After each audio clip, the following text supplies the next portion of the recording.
I was just clearing another accident. It was just a winter day.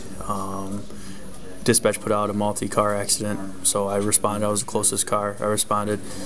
As I was approaching the scene, it was a total whiteout. You couldn't see 10 feet in front of you. And then I had to slow down, even though it was obviously an emergency. They said that there were injuries.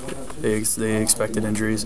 When I arrived, when the smoke cleared, basically, the snow dissipated, I saw there were cars everywhere. They ranged from semi-tractor trailers to passenger cars, and they were scattered all over the freeway. And I got out, put on some rubber gloves, and grabbed it's a breathing mask, just in case we have to do mouth-to-mouth resuscitation or do CPR. In case I needed to use that, I had it at my disposal. When I got out, there were people involved in the accident all pointing in the same direction, saying there's people hurt real bad, there's people hurt real bad. That's a quote. And so I went to the car, I saw how bad it was, and immediately just assessed the situation the best I could. There was one passenger in the front seat. She was breathing, and she had injuries, but she was alert and breathing and conscious. In the back seat, there were 3 young children. 2 were unconscious. All 3 were unconscious. Excuse me. I checked the vitals with the one closest to me that was on the side of the impact. Couldn't get any vitals whatsoever. No breathing, no pulse. I checked the small boy who was on the floor. He was the next closest to me, and that was no breathing, no pulse. So then I went to the 3rd girl who was the farthest away from the impact. She was unconscious also, but she wasn't breathing, but she had a very faint pulse. So I immediately started rescue breathing for her, essentially breathing for her. And then the first one went in after I cleared her airway, make sure there was no obstruction. I cleared her airway, gave her a rescue breath, and I waited, gave her another rescue breath. All of these went in. She still wasn't conscious. I checked her consciousness again. She's still unconscious.